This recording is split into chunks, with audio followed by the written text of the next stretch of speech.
Le squelette évolue au fil des âges de la vie.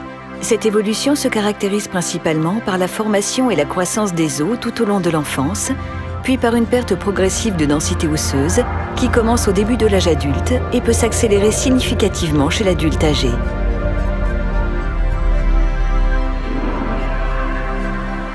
La densité osseuse est modulée par un groupe de cellules, notamment les ostéoclastes, cellules responsables de la résorption osseuse, et les ostéoblastes, qui comblent les cavités de résorption créées par les ostéoclastes. Les ostéoclastes s'ancrent à la surface de l'os et créent ainsi sous la cellule un micro-environnement appelé zone de scellement.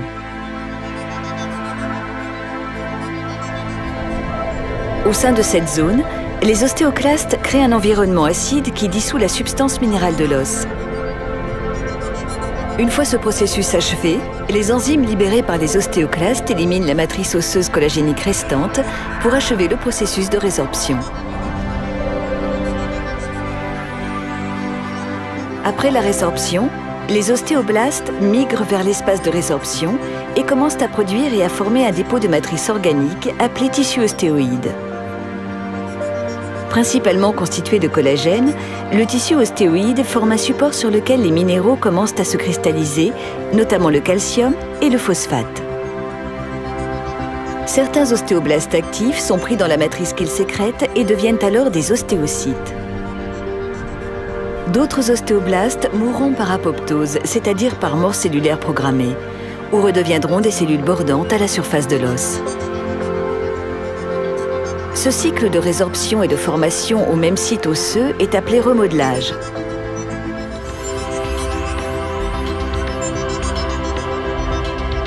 Après 30 ans, la plupart des individus subissent une perte progressive de la masse osseuse liée à une baisse relative de l'activité des ostéoblastes par rapport à celle des ostéoclastes. Toutefois, de nombreux facteurs influencent le processus de remodelage osseux et le degré de perte osseuse lié au vieillissement. Citons notamment les médicaments tels que les glucocorticoïdes qui peuvent promouvoir l'activité des ostéoclastes et réduire la formation osseuse.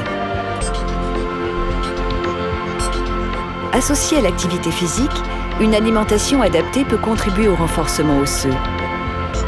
On pense également que les ostéocytes forment un réseau complexe dans l'os, capable de détecter toute augmentation de la charge imposée à l'os et déclenche la différenciation et l'activité des ostéoblastes afin d'augmenter la densité osseuse.